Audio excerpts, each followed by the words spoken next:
Hi everyone, it's Lou Collins for CraftStash. Today I want to show you another 3-minute card making hack. This one is super quick, I use it all the time, and it really extends the use of your stamps and dies.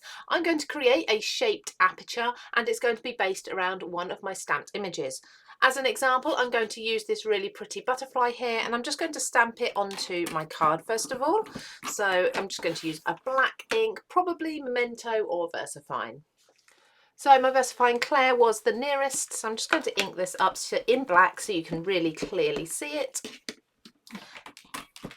Just stamp that using my Creative Craft Products stamping platform. There we go, absolutely perfect. Now I can remove this and I'm going to actually open up my card base so that I can work on the aperture without affecting the back of the card. And I'm going to take the die that I want to create the main shape of the aperture. So usually apertures are circles, not always, can be squares, rectangles, hexagons, whichever you want. But I'm going to use a circle for this one. So I'm going to lay my circle over the butterfly there. That's where I'd like my circle to be, but I don't want to cut through the butterfly. I'd like this part of the butterfly to be overlapping. So I'm going to take a pencil and just mark on these edges, two edges of the butterfly, whereabouts this die comes to. And I'm going to draw my pencil line on the outside of the die. Now I'm going to take a craft knife and I'm going to work my way around this butterfly from one pencil line all the way round to the next.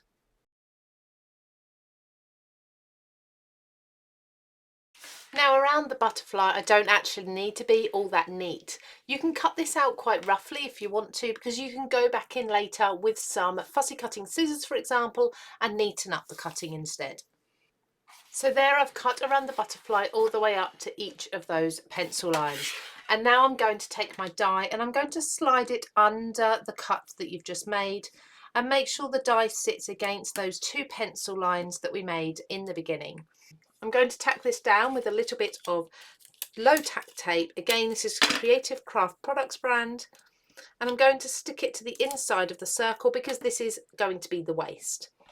I'm going to place this inside my die cutting machine with the card base still open so that I don't cut through the back, and run that through. Now I can carefully remove the tape and the rest of the die cut, and I've got myself a perfectly shaped aperture there. Really good fun. You could make this into a shaker card or anything similar. And you can of course do this with more than one shape if you want. You could have a couple of butterflies around the edge, you could have florals, you could have leaves, or even part of your sentiment strip. So have a go at this and let us know in the comments if you've tried it before or if this is new to you. If you do enjoy videos like this, we think you're really going to love the playlist for the 3-minute card making hacks just here.